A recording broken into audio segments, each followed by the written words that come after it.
Hey everybody, this is me, Chris, and George.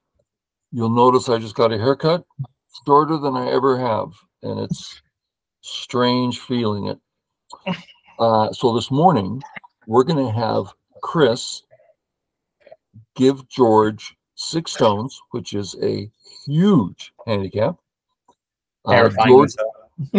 And Chris will be explaining his ideas to us, and George will not be able to hear us. Okay, George, you ready to say bye-bye? Okay, goodbye. Have fun, Chris. Take care, George. Okay. The show is yours. Awesome. So I don't speak up if I don't understand something or whatever. Yeah. I don't typically have a very deep plan for high handicap games. Anything is possible. I kind of have to play based on what mistakes I see. But in general, the strategy for me is pretty simple. I like to get about 2 corners worth of territory quickly. And then I like to have a group that's out in the center that can move. So he completely ignored my approach. That's fine. Go ahead. What do I want to do here? Make things interesting. We're going to take the corner.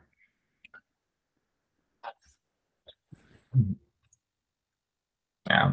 This little dance in the opening, it's really hard to have comments on it. 6 stones, anything he plays can be fine. Right. Yeah, 6 stones is such, like I mentioned before, I play a lot of 6 stone games, and it's a huge handicap. Yeah, now I am going to pick this variation here. Specifically because I like the idea that later I have cuts. That should be beneficial to me.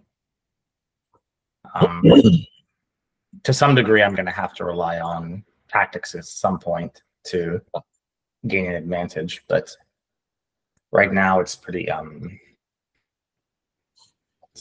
no mistakes from George yet, as one would expect with 6 stones. Okay, so he's just going to go directly for building the wall. That's fine.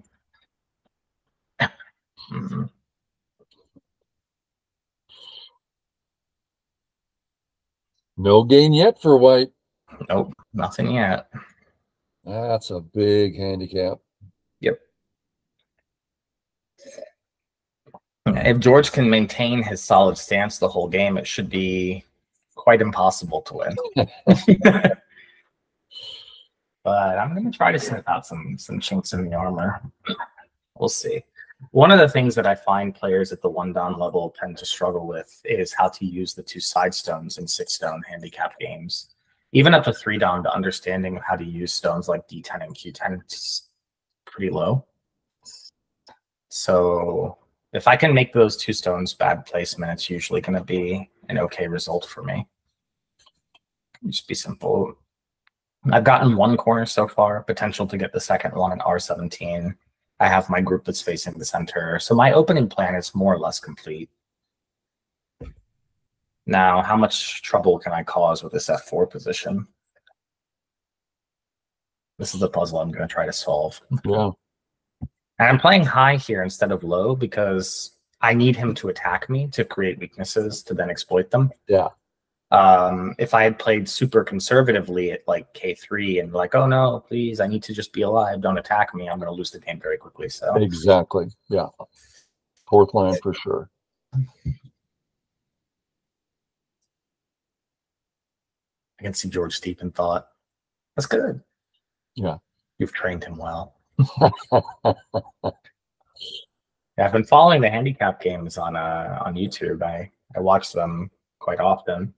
I find them thrilling. I'm just so excited, playing these handicap games with them. It's the yeah.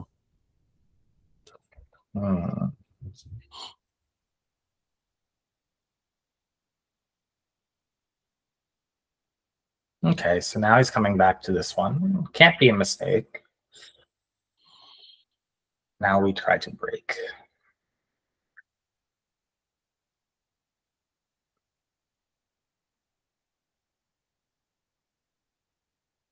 This is, again, coming from that statement that most of the time players around this level don't really know how to use the D10 stone. It's a bit awkward for them, the placement. Mm-hmm.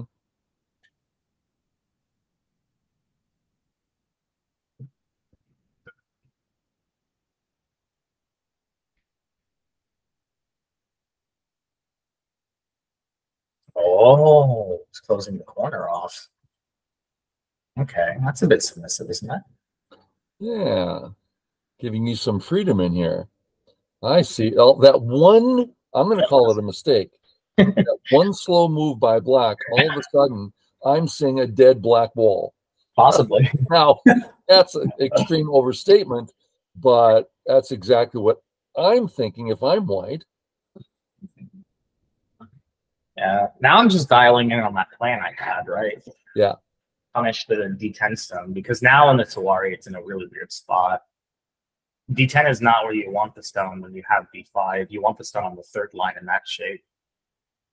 And usually you want it 2 spaces away at that, specifically to avoid getting repinched like this. Yeah. It's a little bit of known knowledge, which I can sort of go back to and explain later. Yeah. Oh, coming out thick with the Kosumi. This shape. Is it working? Yeah. What was that? Oh. Uh-huh. Oh. Yeah, we have the 017 stone, which is good for ladders if he tries to cut at C11.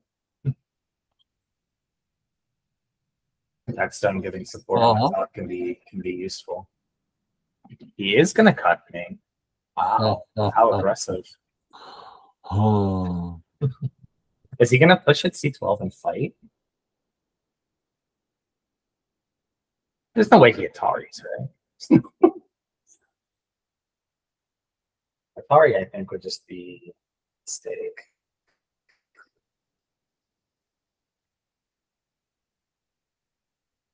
If you're around the 1-dan level, if you find yourself playing a 6-dan plus opponent, this is a good indicator of what not to do.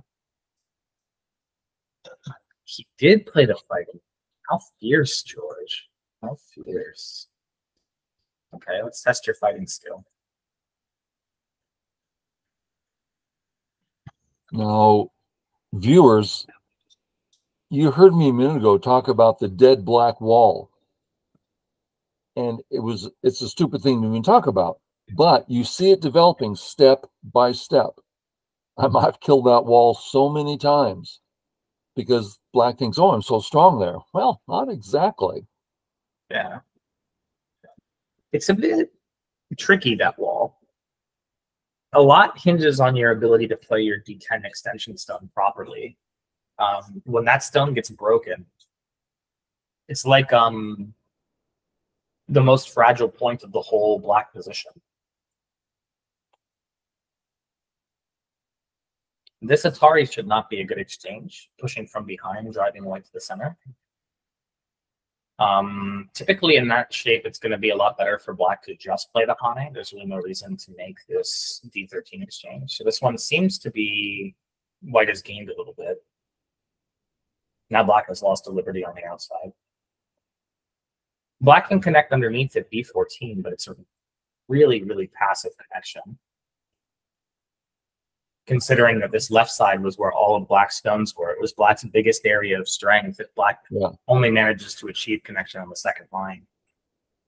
We can consider this entire result a failure. White's probably made up 1.5 to 2 stones worth of. I was going with 1 stone, but it's hard for me to see the actual outcome here.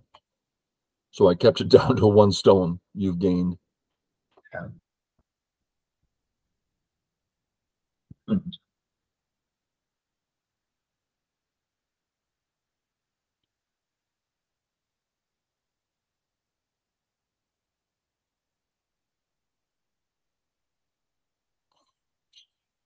This one.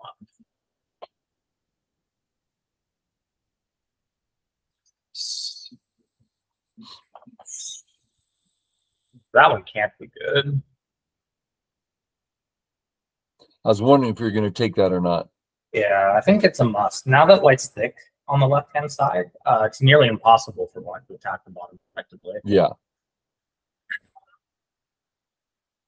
I think now the handicap is much closer to 3 or 4 stones.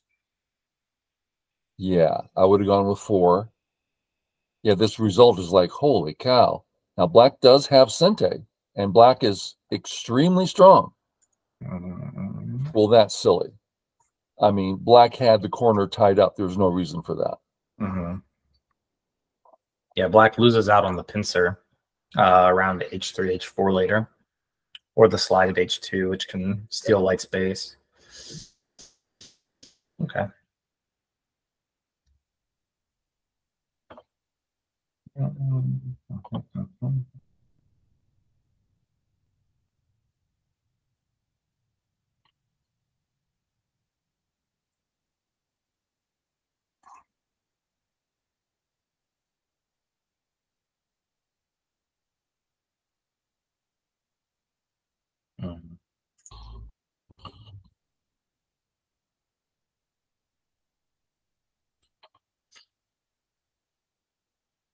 Right now I'm thinking about breaking the bottom right corner. I'm just trying to think about what the best result's going to be. There are many moves that are going to break the bottom right area. I'm trying to think about which one's going to set me up for the better follow-up in the middle game. Something like between S4, S5, and R4 and R6. Those are like the 4 main ones I consider.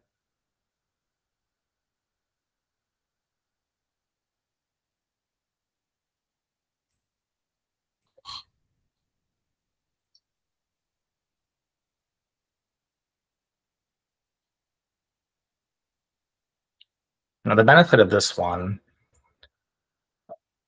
if we kind of consider the whole board direction, black's only real choice is S4 or R4 to try to tidy the corner. Black doesn't really want to play for the center with R5, R6 because white is very thick there. And for the stronger players, wedge is a more sharp move than extend. If black plays R3, then it's a good exchange for white. So black is inclined to cut, and then cutting is part of white's plan. So there's a prepared variation in mind for that. Okay, so he's going to take the local concession.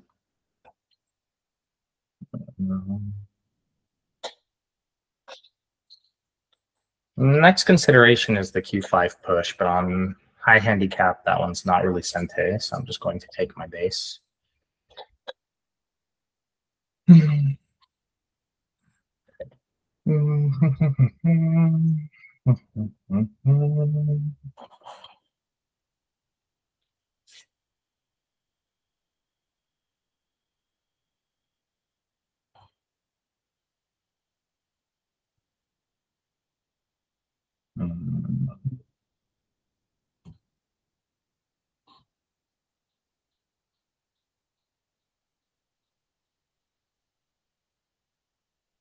I will say, though, despite the left-hand side result, George has a pretty good concept of like not leaving weak groups around.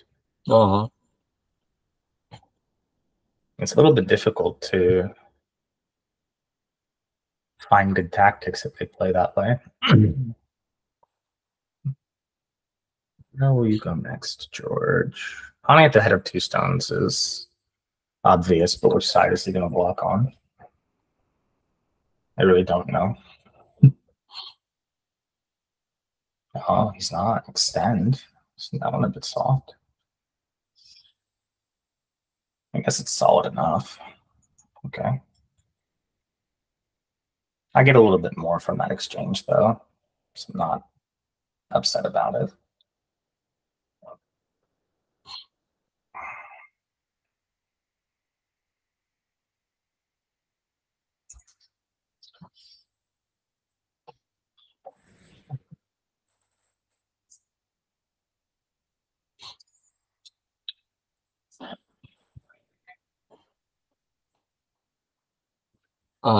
Knowing George as I do, he's playing this way because he sees your center growing, and he's concerned that you could pick up 20 points in the center. Yeah, but in his pursuit to destroy 20 points in the center, he's given me close to 15 points on the sides. And he didn't get his 10 points on the side. So yeah. That's like one of those things, right? Because now that right side shape for white in the beginning is only really supposed to be 3, maybe 4-point group. Yeah. It's not supposed to be a 15-point territory. Now this, in an even game, this move to me makes a lot of sense. In a high handicap game, this is exactly what I want him to do. Because now he has a thin stone around M17. Eventually that stone can become a target. Yeah. Have leverage.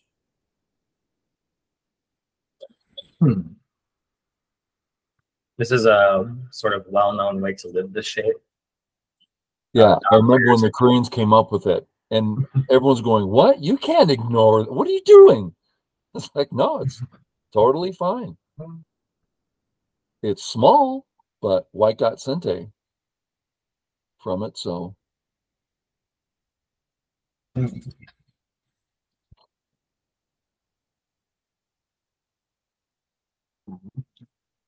Yeah, it seems like it might have stumped George. I don't know if you've seen this one before. Among the 5-downs, like 4, 5, 6-downs, it's a pretty well-known shape. Most of the time they know this one. Empty triangle. Well, Mr. Fancy Pants. It's a good shape point. I can't say it's bad. It only gets spoiled if he blocks R15. If he plays S16 or Hane at P16, it should be.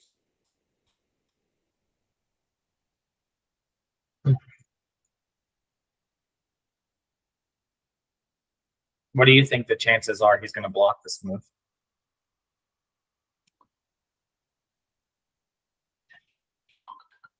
I don't know. He can think it through sometimes. Yeah. I mean, he's taking his time here. That's a good sign, at least. He found one of the 2 good ones. Good job, George. Good. Yeah. See, I told you. He's never seen this before. He played a good move here. Yeah. He can do that. He's really getting stronger. He did.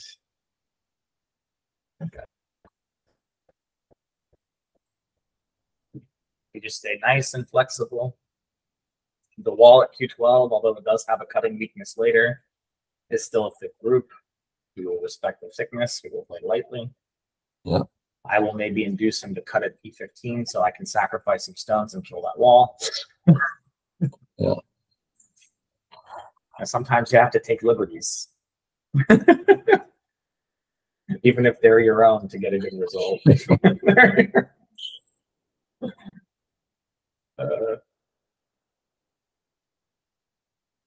He's doing very well. The game is still early, though. But I don't think he's lost more of the handicap advantage. He's stopped the hemorrhaging a little bit. Yeah. It got down to in the neighborhood of from 6 to 3, but it stayed right around there, it seems to me. They haven't made much advantage since the small game on the right.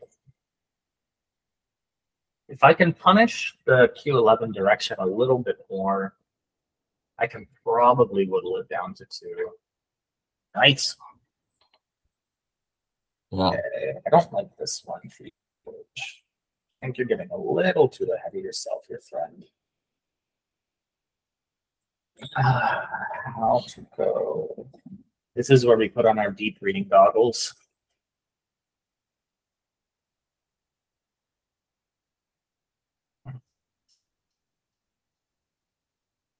In a perfect world, I really want to get R15, R13, and I really want to force him to capture Q18 here. I make him stay at the corner, cut off the wall, and get something good in the center.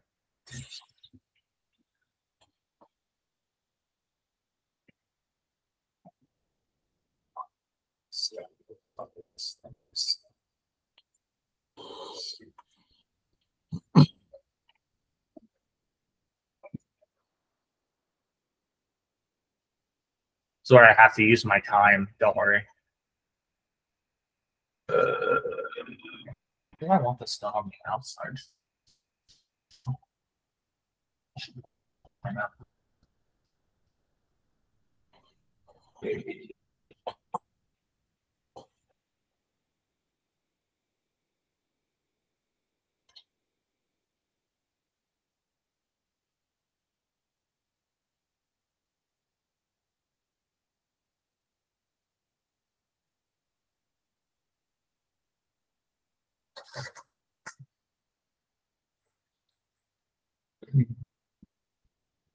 Right now, the biggest thing I'm calculating is something around R15, R13.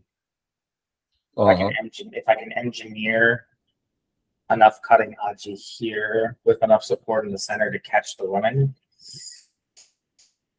I think I have a chance. Also, in general, I don't think this can be a bad move most of the time. Right. Defensive.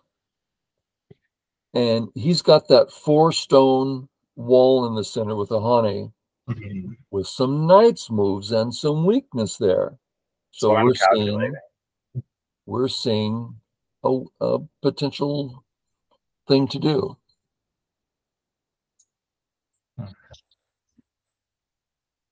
Okay.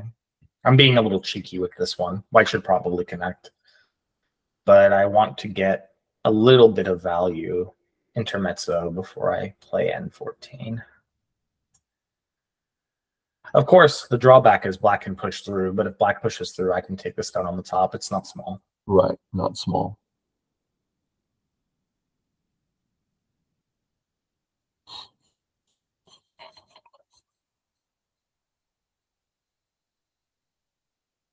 Oh, extending. More cuts to work with. Now, this one is worse for the liberties of the 2 stones in the center. But the question is, do I push one more time first, or do I connect? It's push, push, extend, defend, block, cut. I think I have enough territory, or enough liberties I can get away with this one, even if he pushes it N14. Getting a little... That's the first time in this game where I thought, oh, you're stepping over the line a little bit. It's because if he pushes at N14, I can extend to K16, and it's going to be Sente. And then I can block at O14 and still keep him separated from the wall. Okay. The liberties get a bit tight. White's only going to have 2 post the cut, but it's 2 liberties, and black's also very short on liberties on the outside, I think. Okay, I agree. But yes, I had to cheat a little bit and read there just to verify a word. But in general, this is how you punish them not blocking. So there's that, I guess.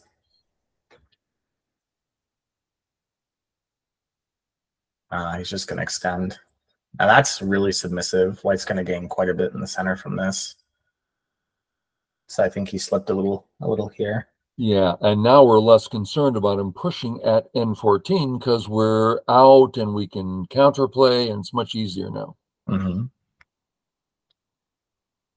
I don't know how much of an advantage this loses. I'm going to count here. Half a stone. 1, 2, 4, call it 6.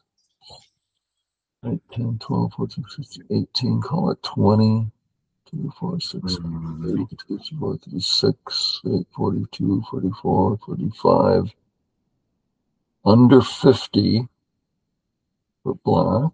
2, 4, 6, 8, 10, 12, 14, 16, 18, 22, 4, 6, 8, 30.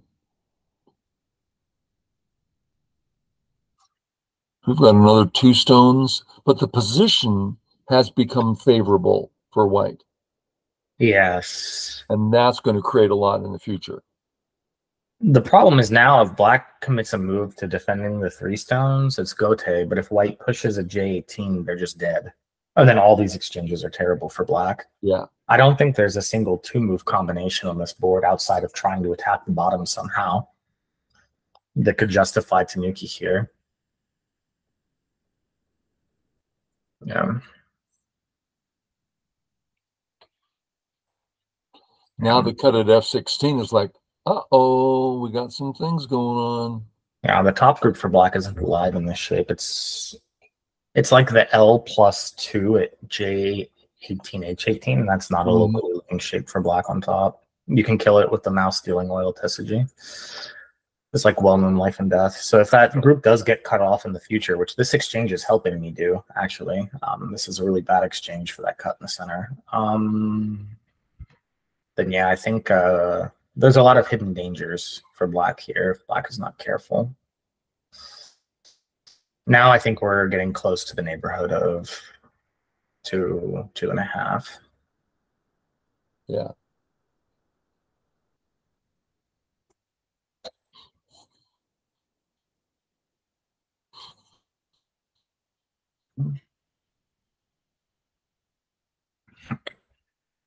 Push again.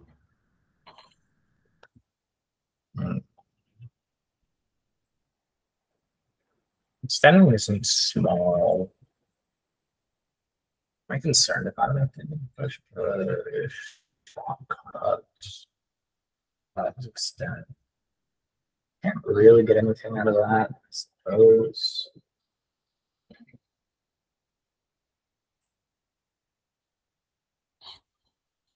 Oh, didn't even think of that side. It solves your problems, and there's profit right there for black. Yeah, good.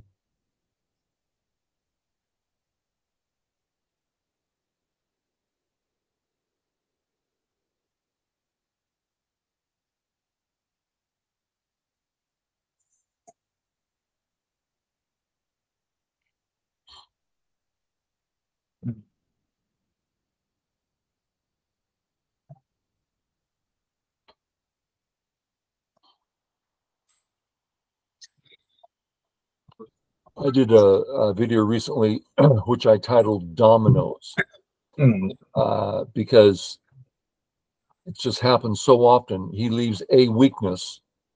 When you press that, it makes the next group weak, which makes the next group weak. And it just dominoes across the board. And even if everything lives, you end up with more points than he does. Yeah. That's a key difference between high down games a lot of the time and like high SDK low down games. It's like I'm gonna play a forcing move that's gonna give me the next forcing move. It's gonna generate the next forcing move. Yeah. And then at one down's like I'm gonna play a forcing move, and then oh no, my opponent's thick and I'm dead. And that's the difference.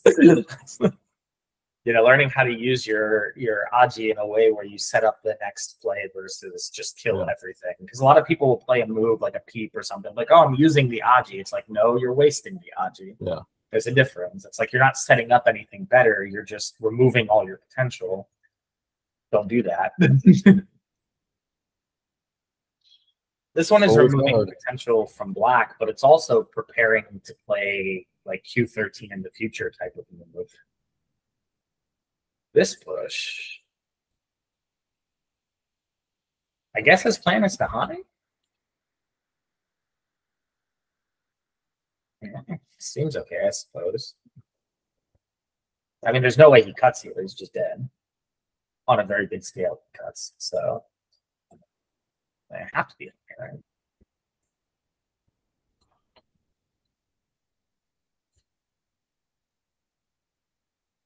I'm trying to read out, if he haunties at J12, can you just cut? Yeah. Cutting is that's a juicy cut. Cutting is possible. For sure. So this doesn't really make sense. You know, if we assume white play wherever in Tawari, like you never need the M12 or M13 exchange. It doesn't do anything except lose a little reason. I'm not really sure why he pushed that before cutting or covering. Very strange. Okay, there's nothing really more to be done. So just gonna play in the next big place. Oh, that's a big move. Him not getting the opportunity to make good on the bottom and you getting this, oh, that's really big.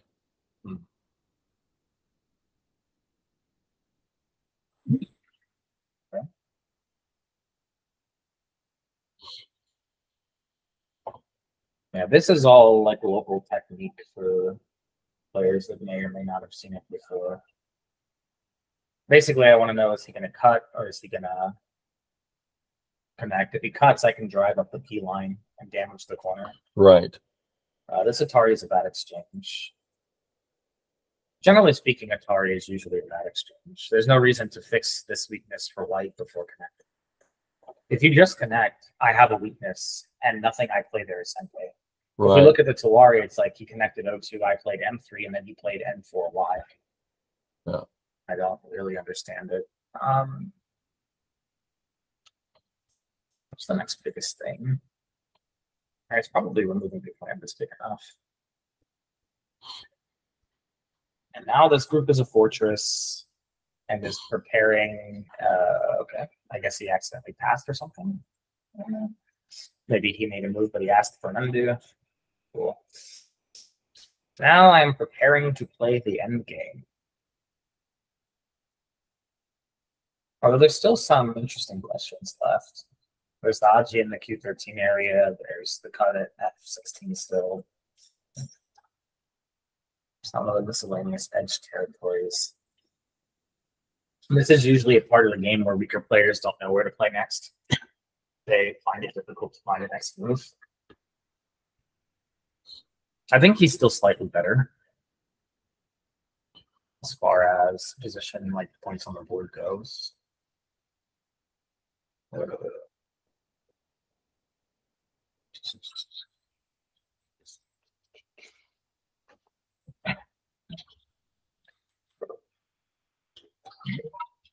Yeah, I counted my head by less than 10.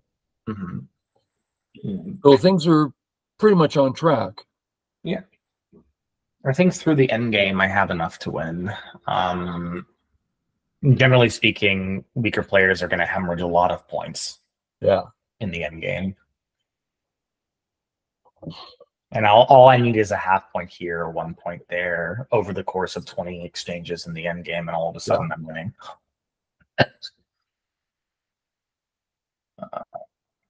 For players that are wondering how to get better at that part of the game, one of my recommended training regimen is like take a pro game, load it into AI, find a game where the end game for like the last 50 or 60 moves, AI says should be a win by 2, 3, 4 points.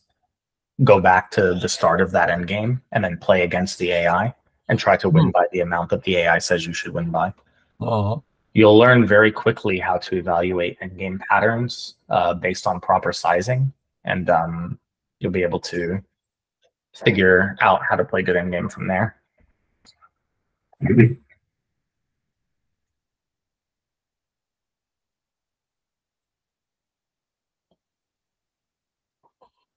Yeah, so this Honic Connect was his right in endgame. Nothing I could do about that.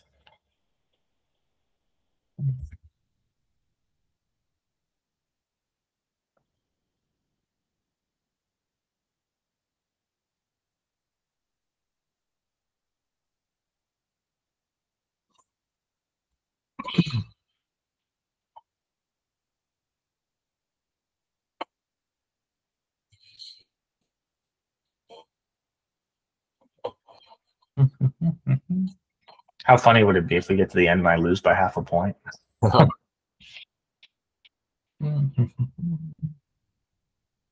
I believe in you, George. Oh.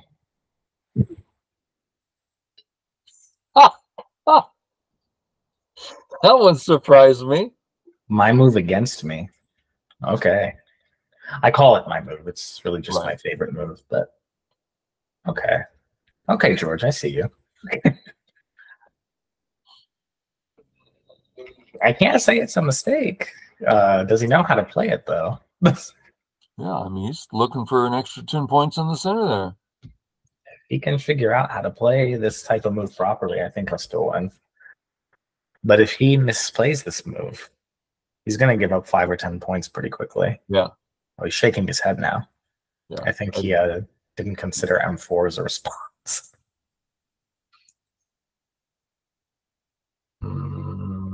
Yeah, he looks a little flustered. And he can Hane at J4 here. The problem with M4 for white is it's not Sente. So all he has to do is just follow his move up. But this one, okay. It's possible, I suppose. Oh, whoops, that was a misclick. We're just gonna take that away. That didn't happen. You guys didn't see anything.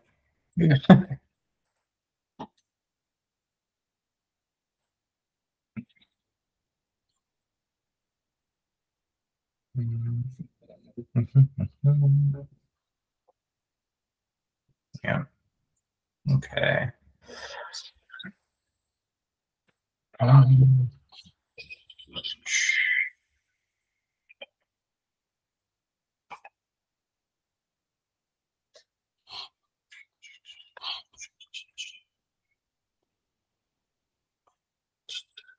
I'll come back to the middle. Oh.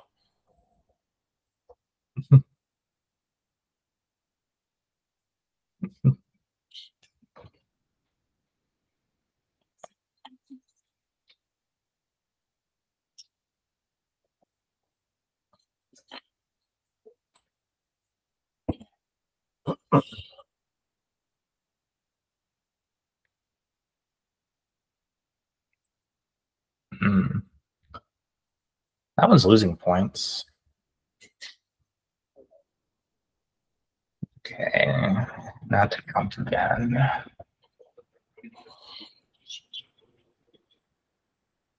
Yeah, kind of sad to see that because it's a minus point for black, not a plus point.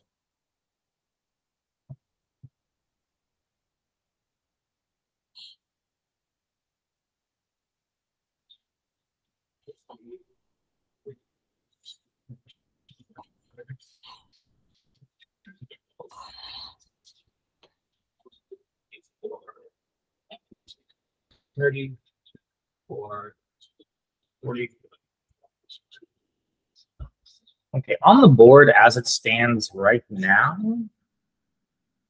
I think white's actually starting to lead with good Starting to endgame. what? White should be starting to lead with good endgame now. Now it's just a matter of picking the right sizing. Which one's bigger? I've got S13, which is quite large. Q5, which is not small. B11 Atari is somewhat free. There's the Hane at J11. There's the Jump at G13. There's the block at P17. Those are like the big endgame points I'm looking at. So I just need to evaluate which one is biggest with Sente and then sort of go down to biggest with Sente, biggest with Gote, follow up Gote, etc., etc. So that's what I'm doing now. So I played that one for the Moors. There was Atari Connect, Atari Connect, Extend, Lock, Hane, Lock, Cut, Atari Connect, Atari. That one should be the biggest.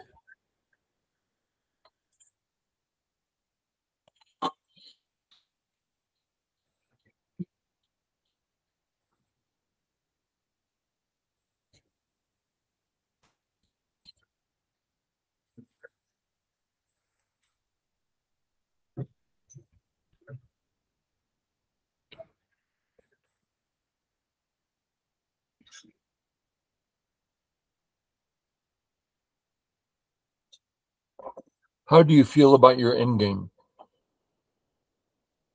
In general, or compared to players at my level? All that. In general, I think my end game is pretty good at this point. I've worked a lot in the last 2 years on end games specifically. Uh-huh.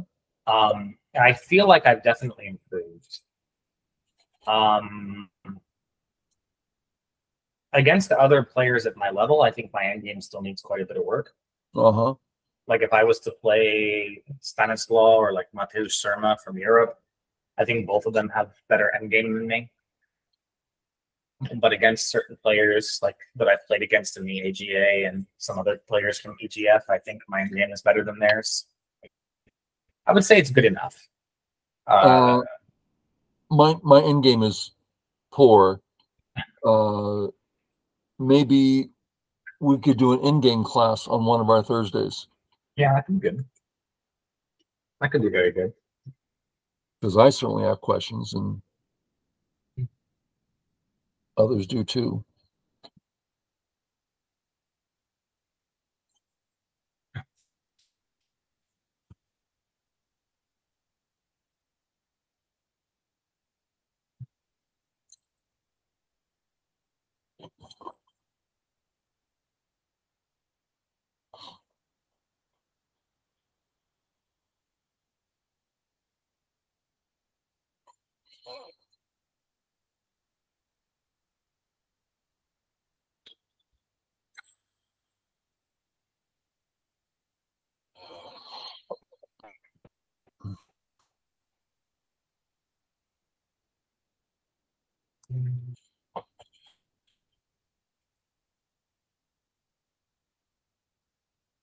Score estimator has you up by 9, and that's looking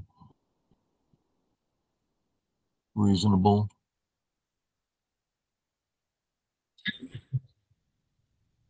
It doesn't look like it's killing something it shouldn't be. Sometimes I can't believe it thinks the group is dead. How would you Yeah, I mean, the group will have like 7 eyes and it's still dead. It's still dead. There was a running joke back in the days when people were making all Chuck Norris jokes. I remember somebody said KGS score estimator is the only player that can beat Chuck Norris. That's good. I like that. Just because score estimator can kill groups with 2 eyes. Okay. Oh, it's fine. This one leaves the P15 cut, but it's a bit of an endgame trap for George to take it. The cut ends in both thing. It's only 2 points. It's quite small compared to other endgame. Like for black, the Hane G19 is quite big, and 18 is quite big. B11 is very big. Those are all. Oh, that's not going to cut it, George. That one is an endgame trap. That one is an endgame trap. Because now this one just loses Sente for black. And if black plays away, white's capture is not small. Yeah. And this one is losing a point compared to connection. So double benefit there. I'll take the big point at the center. A lot of times my opponent does something like that, plays a move where it's like instead of gaining a point, he's losing a point. I feel the freedom to not search for the most profound move, but rather, oh, then I'll just play something that I know is very positive for me. Yeah. It's basically like, just jump in the center. Yeah. Like if there's any point of ambiguity left, it was black getting something at J14 possibly in the future. Looking at pushing and cutting and using 2 stones, something around, J14, H14 could be annoying for white. Now it doesn't exist. I'm happy about that. Yeah.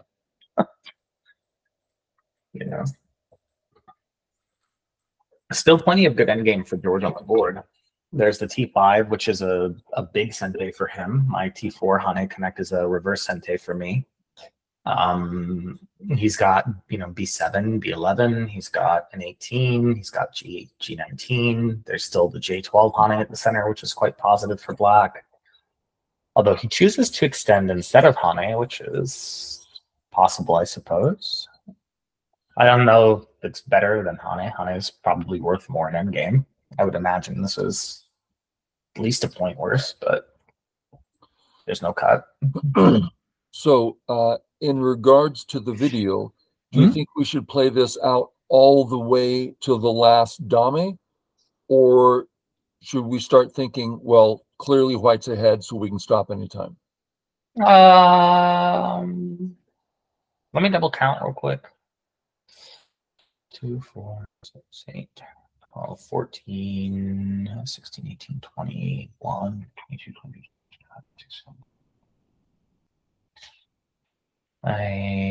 36, 37, 36, 50, 52, 54 and a half, 2, 3, 4, 5, 6, 7, 8, 9, 12, 13, 14, 16, 17, 18,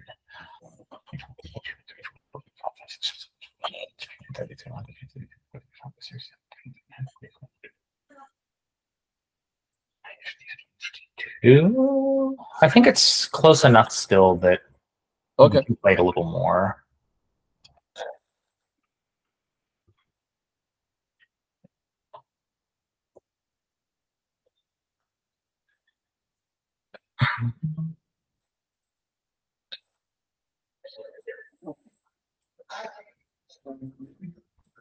There's still plenty of chances for George to make a mistake.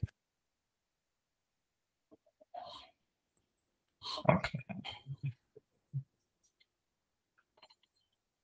But I think if George plays well and I make an endgame mistake, he can still win. Yeah. Sometimes, I see ghosts.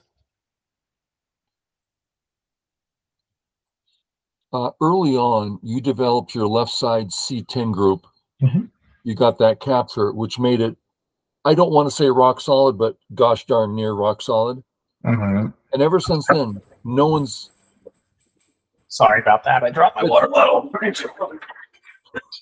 Oh, that was loud. You were saying. Oh, we didn't hear it at all. Ever since then, no defense, no attack. It's just been sitting there golden. That's one of the great benefits of having a nice, strong group. Yeah, it's like you never have to worry about it. And the other cool thing is like it's a black hole for territory. That's why I tell people like thickness just existing is already really good, because if your opponent ever plays around it, it's usually territory deficient exchange. Like it's almost never good. Yeah. I'm gonna go ahead and take my freebie now. Follow up Q5.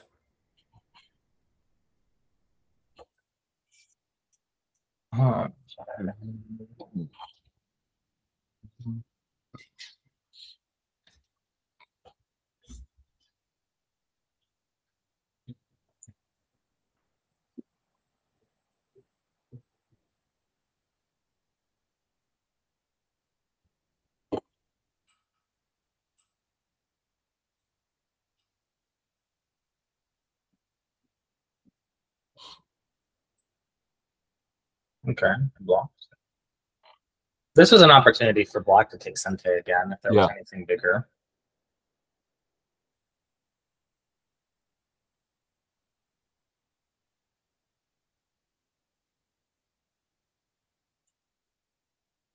A little bit of reading goes into that. See if he can't just capture you. Yeah, if he clamps, I can extend. Yeah. So I didn't see that one. That's big. Yeah, very big. If I was black, I probably would have ignored N18 and taken the bottom left. I think they were comparable size. Like, also could have omitted N18 and played this one a turn earlier. Maybe it was better. I'm not really sure. They looked pretty similar to me, but I figured N18 is more likely to induce a mistake. And this one, me playing B6 didn't necessarily end in Sente, although on this board it's going to because of how he played. Yeah. Now, there's a very interesting weakness that can be left over inside sometimes with the clamp in B4. Do I have any Aji in his corner? It might seem like, what do you mean do you have Aji in the corner? But actually, there's sometimes some things you can do here. Yeah. Once it gets all the way surrounded, things start getting a little interesting. Yeah. But that's a pretty big space. Challenge accepted. It's worth it just to see the look on George's face when he sees this come down. Now, in a time game, like for tournament, this type of move you should play especially if your opponent at this point is already low on time. You shouldn't even read it; just play it, because if they answer inside, you don't lose anything. Yeah. And it's very hard for black to ignore it, because giving up the clamp and D2 gives white a lot of space in the corner to force a semi-high. So probably 99% of the time, black's going to play C4. And at the very least, you make your opponent go, what the heck is this? And then they have to read it. And you didn't waste all the time reading it. You just played it. Right. It kind of pushes them. Whoa, this one. So normally it's C4 is like the better shape here. Right. I mean, you get what can I do with this? Yeah, exactly.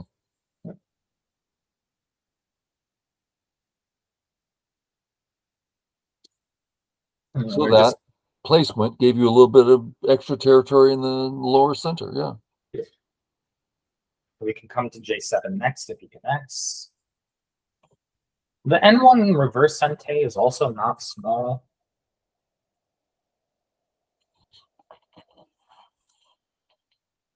Actually, the N1 reverse Sente might even be bigger than J7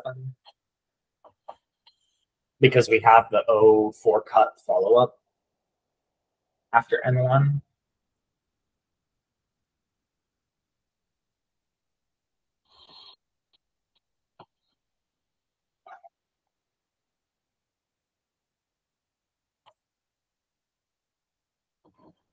A lot to consider in the end game. There is. Yeah. Basically, I'm just trying to count. Is J7 actually bigger than... Whoa. Whoa. What is this one? That can't be good.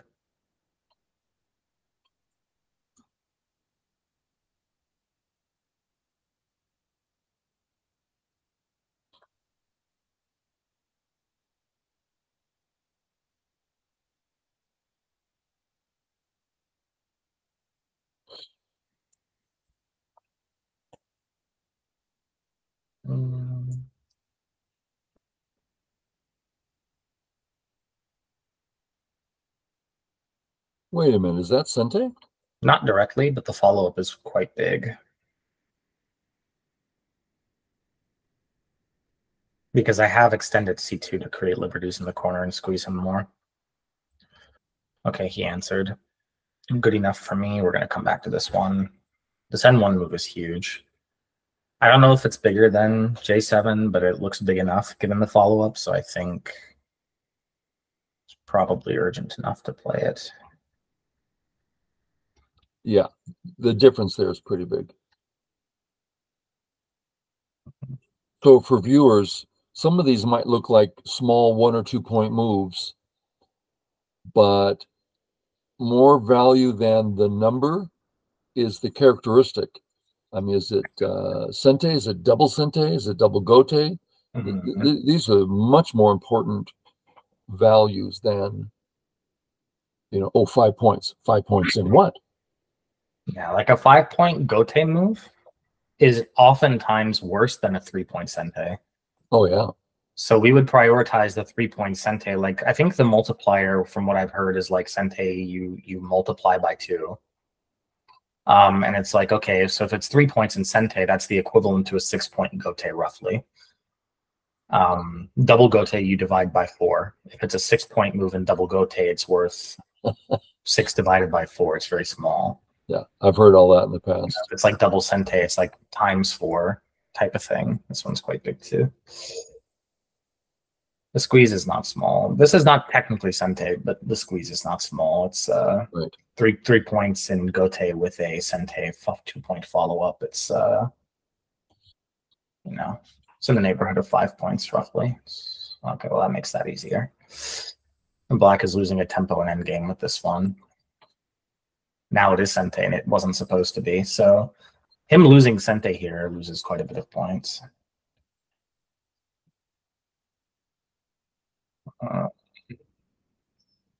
Okay, I would say White's officially. Yeah, I think White is. I think White is definitely doing well enough here. Yeah, score estimator has you up by 20, which I don't agree with, but it's. No, I don't think it's quite that high, but I do think it's probably single digits, maybe 2 or 3 points. I haven't counted in maybe the last 10 moves, but just sort of going off the exchanges. Okay, well, I'm going to leave it to you as to when things are clear.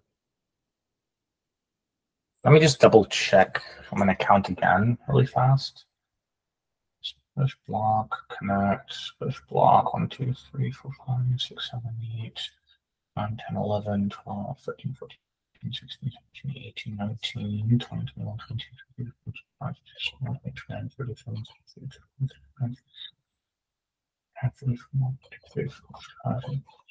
29, 50, 51, 57,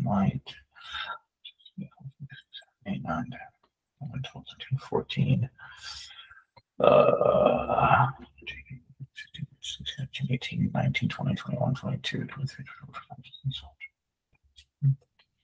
25, 1, 2, 3, 4, 5, 6, 8. Yeah, I think white is up. I think white is up, and I'm not sure where.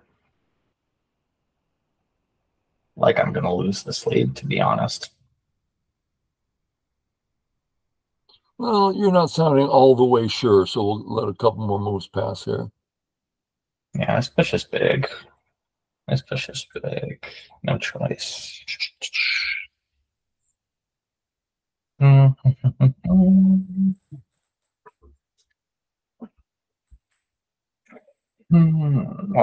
he didn't push. He played the nice move. Okay. I'll push then. Thank you. We love to see it.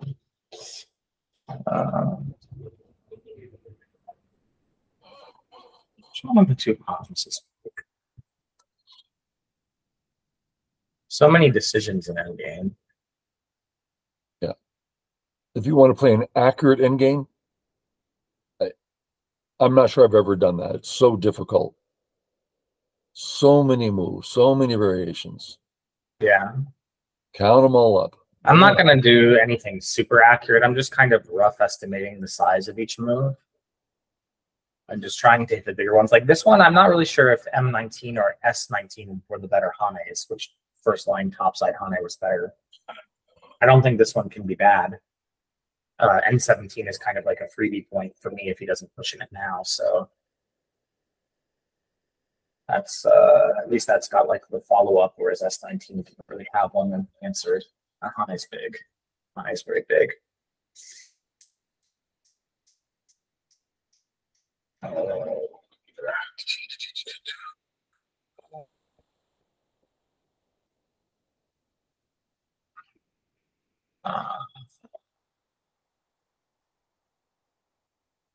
I just accept. I don't think there's much of a difference.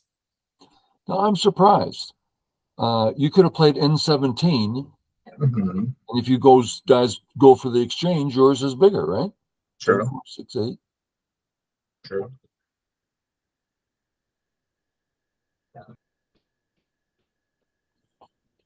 But I also don't think he's going to be in a rush to take it because it ends in Gote for him. It's not the biggest end game for him. Well, that's true. It ends in Gote for him to take 1 point. Yeah. That's important. The game is still fairly close. Yeah. So if it comes down to like half point go, I'm going to be very happy to have M17 as a co-threat.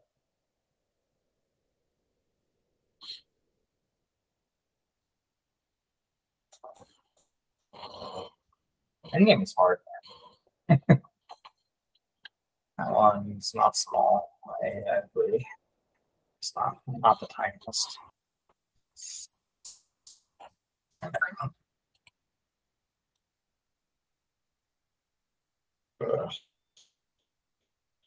Georgia's played this game very well, I think. Yeah. I mean, a couple things here and there, and that always adds up surprisingly quickly.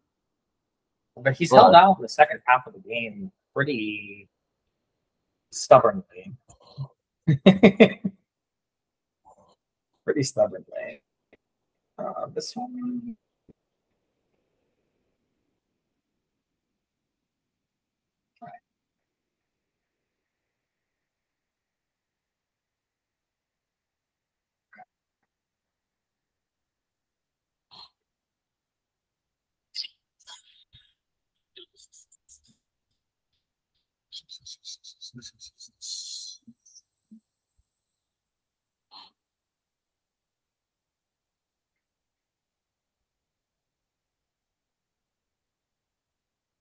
Actually, this one might have been smaller than clamping at E14. I think this one's probably not the best game for me.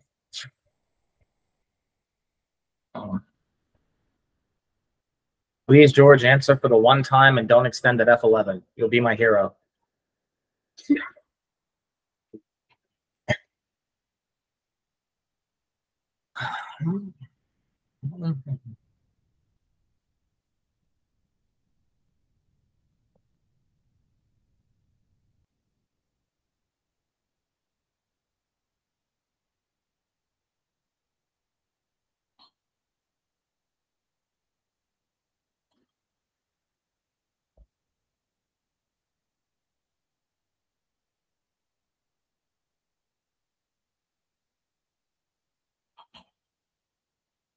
Very cool.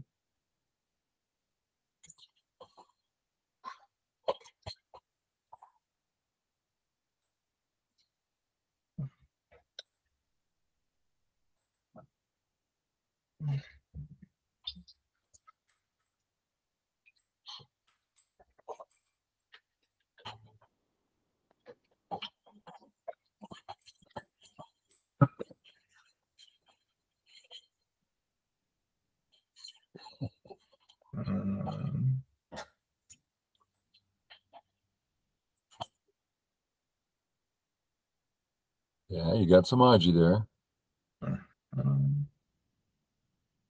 And there are some cuts that are a little bit less than friendly, if I'm allowed to Hane. This one. Okay, that might have been the blunder of the game for George.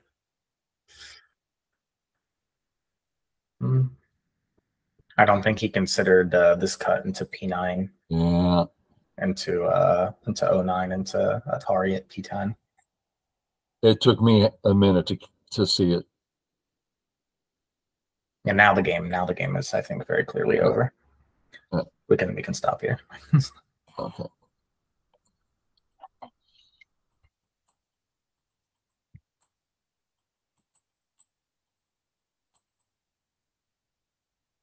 And he resigned before I got my message in. I resigned the game just to not have to put him through it. Hey, I won. Something like that. Thanks, Chris. Okay, George, thank you so much. That was great.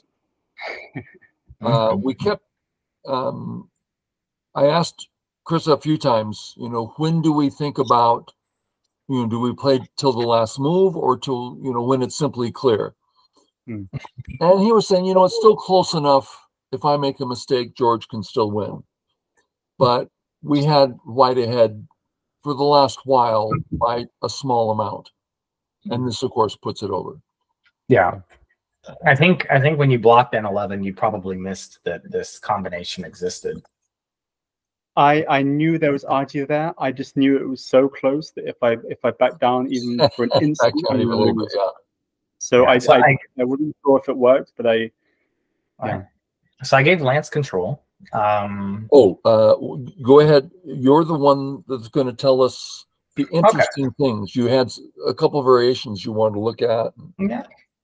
So my general plan for high handicap is I try to get about 2 corners worth of territory and then a group that faces the center quickly. The group that faces the center, its job is to set up invasions, things like get between black stones. And in general, against 6 stones versus 1 dons, these 2 stones are very often my target. White needs something to aim at. It's very hard to find something to aim at. What's the hardest move for someone at 1 don to use? It's usually the side extending move that is the most difficult point. So my plan is break the 2 mark stones and pretty much go from there. I played this one instead of low because if I'm like bullied into making this sort of really passive situation, this is already not really good for me. Yeah. This type of invasion is actually already just crushingly good for black. Yeah. Like 2-point advantage. Plus, it helps you use your stone here to great effect in the center. It makes the direction of this move quite clear. So instead, it's usually better to play high because if black comes in, A, it's not Sente. White can dodge to the corner. White can do a bunch of other things. And B, I want you to attack me and create a tactical skirmish because in theory, I should be better than you at that. And that plays to my strengths, not yours. So I like the idea of leaving that Aji open for black in this type of situation where it's less clear how black is going to be able to bother white. When you Tanuki to this corner, the way I treat it, A for B is a very positive exchange for white in the event that the C group comes under attack. Because now you're playing in a way where if we Tawari, if we assume 30 moves in the future, C is under attack, A for B is never going to be an exchange you're going to allow to happen. You're always going to pinch the A stone if I approach in that Tawari, right? But because you back off submissively here, I can use that to my advantage later. So the next move, breaking into the left side, that's really where that idea sort of stems from. But then if I pinch instead, like it's M16 or something, I feel very over-concentrated on the top. You are. But it's much harder. If we look at this type of variation, for example, this type of thing is much harder for me to engineer the same Aji with the A move. Because it's much, much harder for this wall to ever come under attack now. Right? Like, what's the biggest detriment of this wall most of the time? Lance? You've mentioned in the game, or in during the game, that you've killed this wall more times than you can count. Yeah. It's because players often leave it alone and they allow their opponent to remove the running directions on the whole board. A might not look like it's attacking black, but if you have to run to the east and my stone is there, I'm attacking you. Yeah. It's very light pressure, but it's there. And when you back off like this, you don't help the C stone as well. You just lock down the side. If we can point out, at this point, that's irrational talk. There's no way white can possibly do what we're saying, except it happens all the time. Right. Another thing is when I backed off at B, I really don't like the relationship that it has with the Q10 stone. Yeah. I find it very difficult to know how to handle it because that stone's isn't right. where I want it to be. I mentioned during the game that these two moves in the 6-stone game are the hardest stones for players at your level to use properly. And so players that are good at taking handicap or playing against handicap as white will often break these stones as their strategy. If these stones become bad stones, you'll lose about 10 points per stone that gets damaged, which we saw happen here when you backed off and gave me the tempo to squeeze. Yeah. I'm going to go on a limb and say that A is the first mistake of the game by black. Yeah. Whereas 1 might be a slight inaccuracy. I don't think it can be a bad move, and I said it during the game. Okay, he backed off. I don't think it can be bad.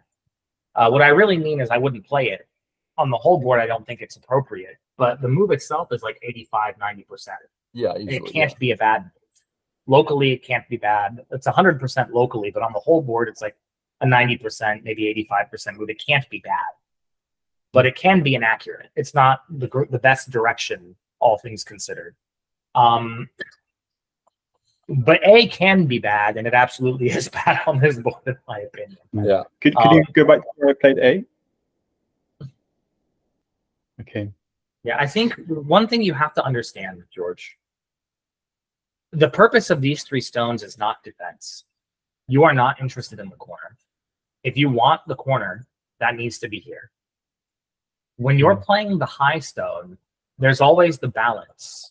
Let's imagine for a second you descend and take away my base and I do something like this. Is white going to live? Yes, white's going to live. Cool, white's alive. But you gain something very real here. This wall is thick. My group is weak. The whole purpose of playing this way is to keep attacking potential towards that bottom group. And right now, your A stone remains strong. From this position, you can play things like the pinch. You can play things like this pinch. You can play things like the cap.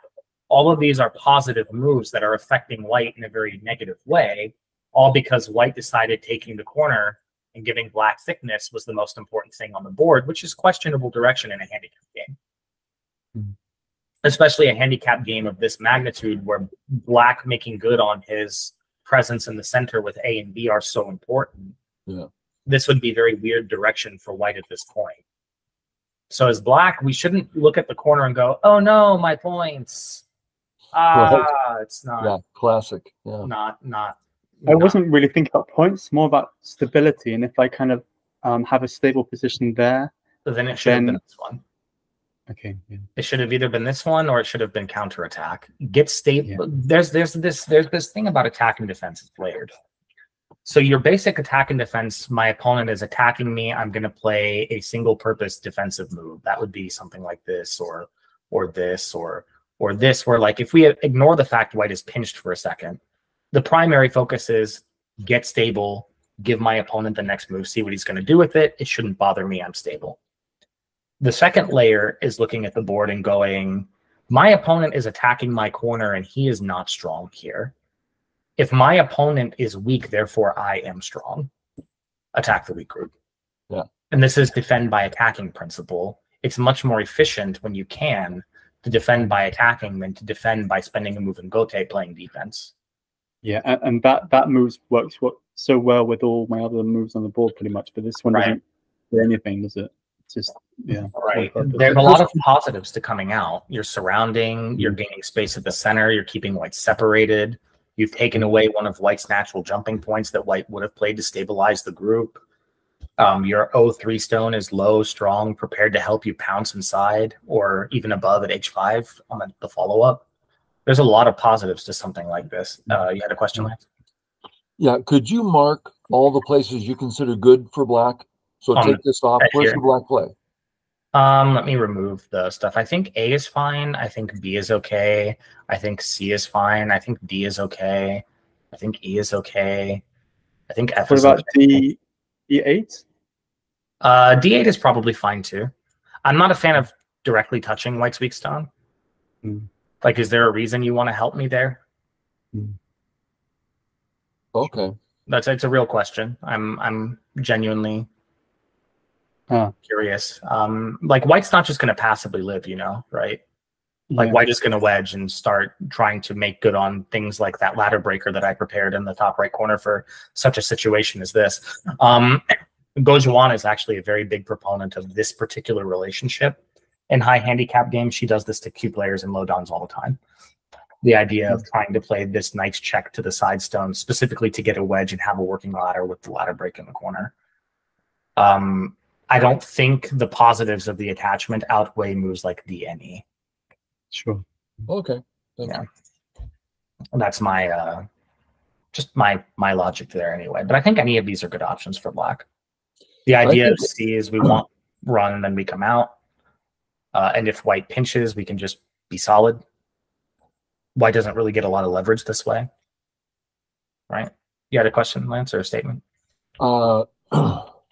There's something about F that, in my mind, really gets across our perspective, which is nowhere on the left are we weak.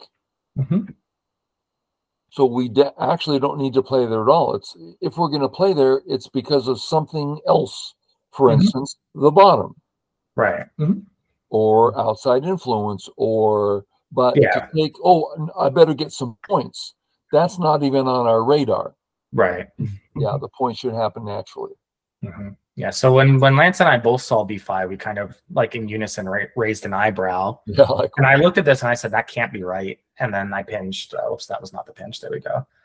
And now you really start to feel it with this move is out of place, right? I was mentioning with Lance, typically if you're going to have this blocking shape, the next natural follow-up in the Tawari is not to play here, but actually this one in the local continuation, because this one uses your B5 stone the best. It doesn't give white a counter target. It puts enough pressure that white can't comfortably get a base, and it's far enough away that white can't leverage it to live locally or to trade. So this would be the proper attacking distance for your pincer stone. It would be a much better placement. Whereas in this Tawari, you can see that D10 and B5 are not congruent relationship at all. They're like stones that are at odds with each other. And so I can't really quantify how much of an advantage it is. But at this point, when I started getting the pinch in and this stone gets damaged, I think the handicap dipped significantly here. Yeah. So and then this one was another one that doesn't make sense. If you want to play the diagonal, it needs to be this way.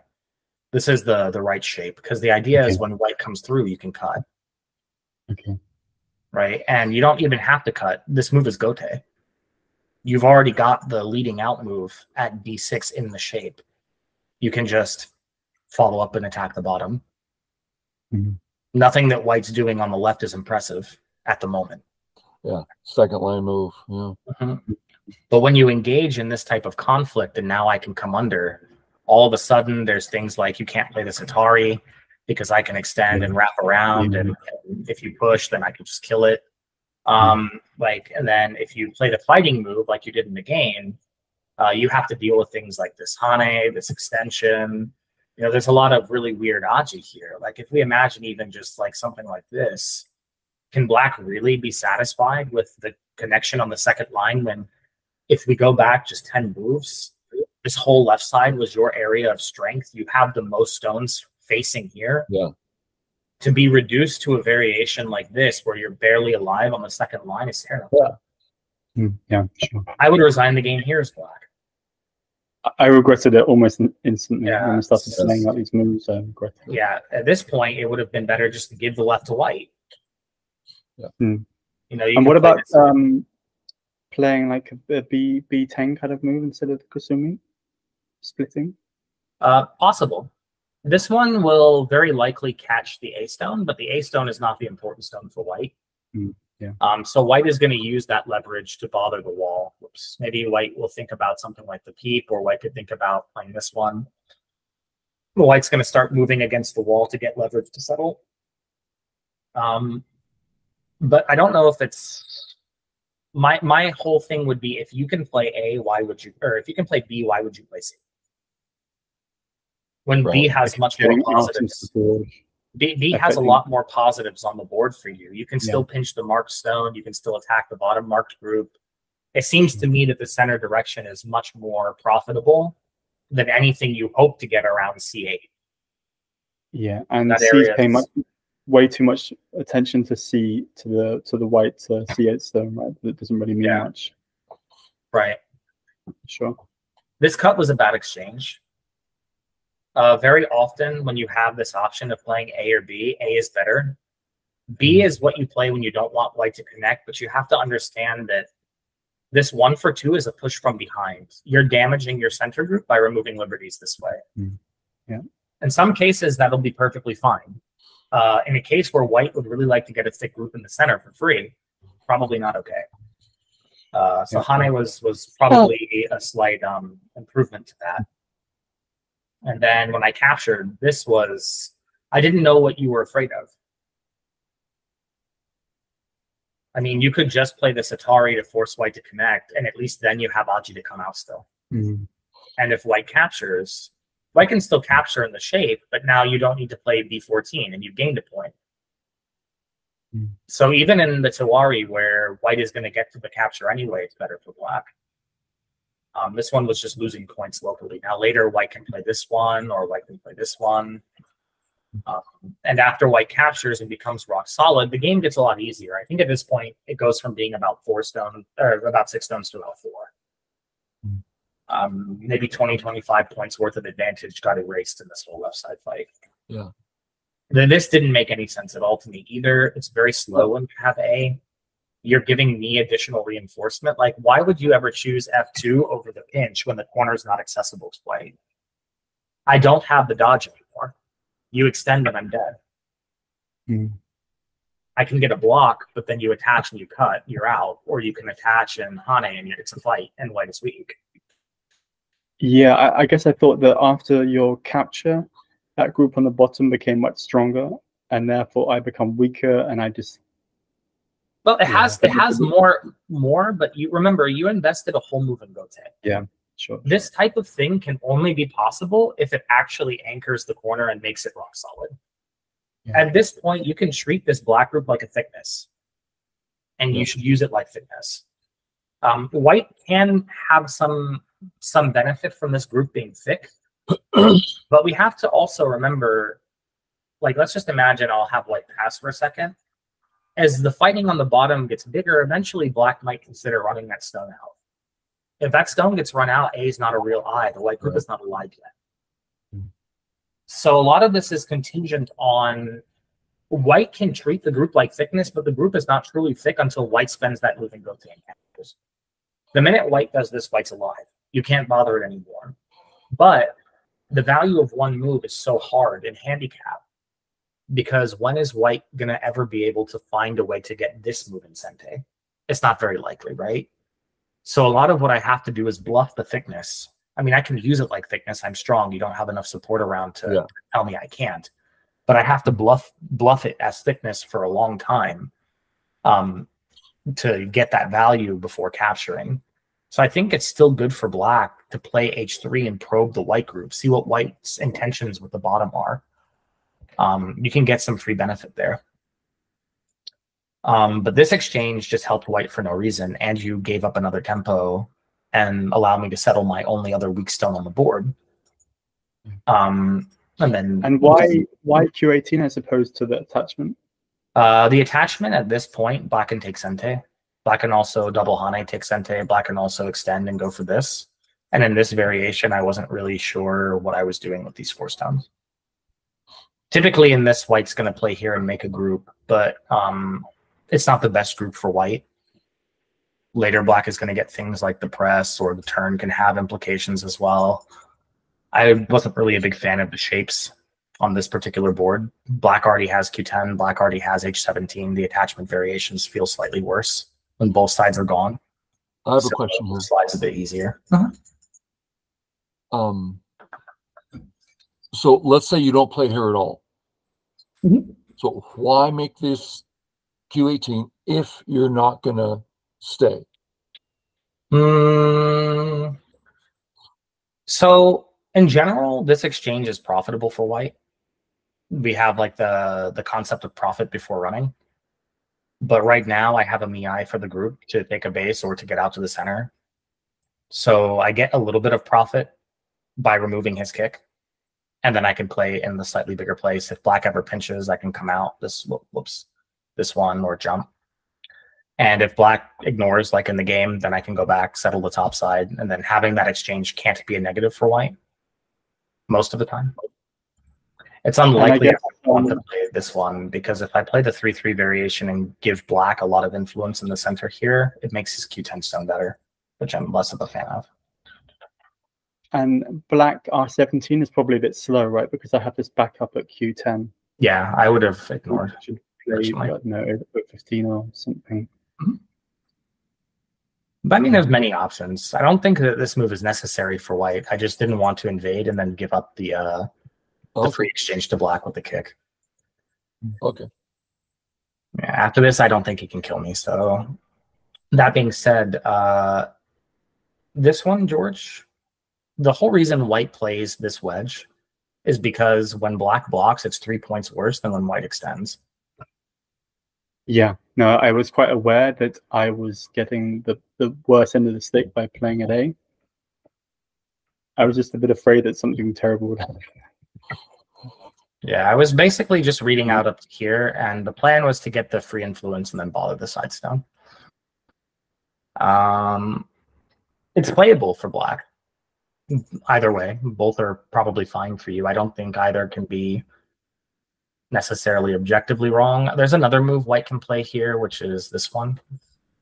I've had this attachment used against me by Dinnerstein. But I haven't studied it enough to be competent to use it to its full effect. But the idea is that black simply defends, then this exchange gets even better for white. Usually R4 is not a good idea for white, right? This one? This is the most standard move in the shape. Okay, nowadays. I assumed that R5 was played much more often these days because of it's usually better, specifically when black has this stone. Because the idea is when white goes for the full variation, white is preparing to bother that stone next. White's getting free stones around it. At the cost of giving black a very big corner. Correct, yes. The cost of giving black a very big corner. Okay, well, from what I've heard, that they abandoned it as a main line in the neighborhood of 30 years ago. They did, and brought it back. Yes, actually, AI will almost exclusively play R4 and never R5 most of the time, because for the AI it values the tempo, attack, and trading potential of this, and it doesn't consider black's corner to be that big. Interesting. Because in the end game, after white defends, if white defends the R8 cut, white's going to get the B Hane, and then later the AI is also usually going to go for the C poke. Okay. This is good information. Yeah. Now, in general, like I said, probably at the Q level, it almost doesn't matter, But specifically with the side stone, this extend for connect is usually not as good for white. It's harder for white to leverage the A stone this way. Yeah. So specifically in the case where black already has Q10, it should be here. Okay.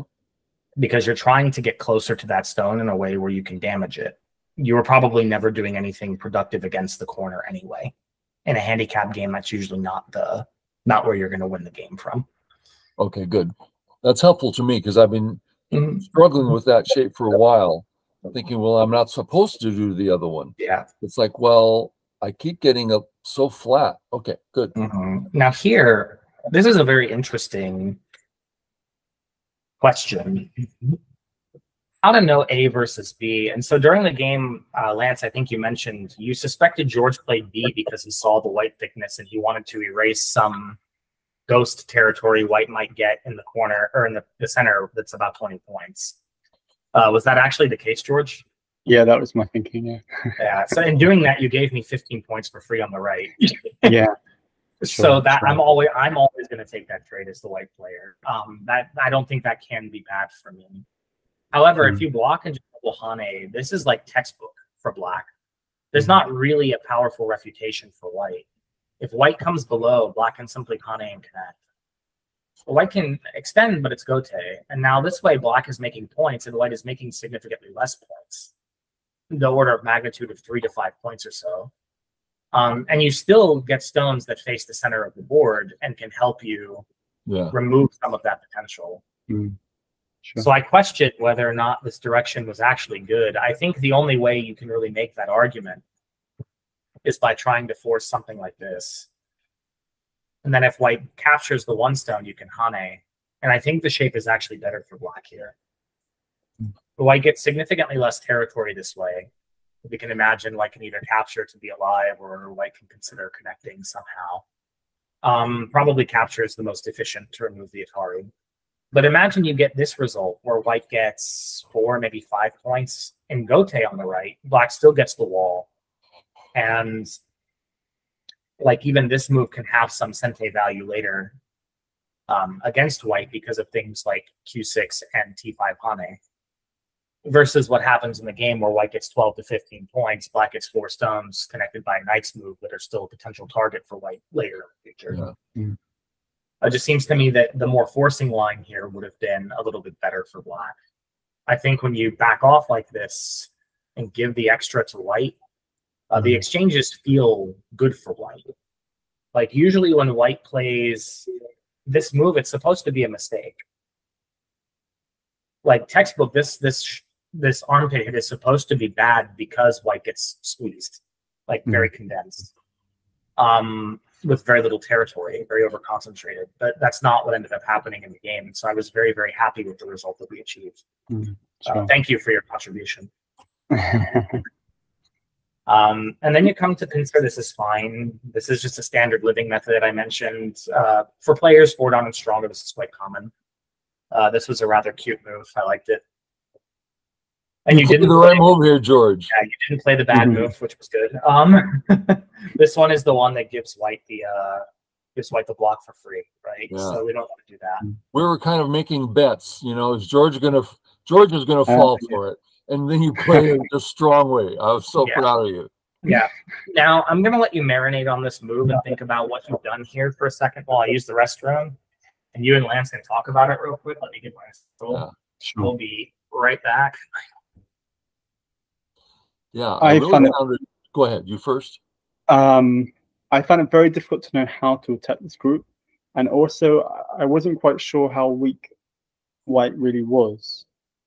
But it didn't feel quite right because I mean, what am I doing with that move? I mean, I'm undercut on the top. White's kind of poking his head out at E12. I'm not going to make any, you know. So I was thinking about a like an M14 kind of move, but then also I don't know what I'm doing with, you know, even awkward. If I can put some pressure on him, I don't know what benefit I'm getting. Yeah, no, I'm with you. It's a difficult situation. Yeah. When he and I were talking and we're playing along, every time you'd make a subtle mistake, and he and I are talking, oh yeah, okay, that we can feel that, and then you'd make a like a B5 Gote. It's like, oh, now we're picking up pace. So you could really, it's like you could tell where the points are coming back to you as white. Mm-hmm. Yeah, and I as far as I can see, the Q, the Q10 group, Line and Stones, is virtually connected and relatively thick. So I was thinking, oh, maybe if I get a stone, around the N13, somewhere there, that might help my group. But I didn't really see that needing much help. So I found it very difficult to know what to do here. Yeah, it's already difficult to know what to do. I'd probably give up the top stone and play H3 and start attacking the bottom. Yeah, sure. Because that's very prepared to attack. Yeah, so and that's white's only weakness. Yeah. Still, I find it difficult to know how to benefit. I guess potentially on the bottom, I could perhaps benefit from an attack. Yeah, I wouldn't ask the question. Just him being weak. Yeah. If I just get 4 points there and 5 points over there, and it's just going to start adding up, and he's still weak. 30 moves later, still weak. Yeah. True. Yeah.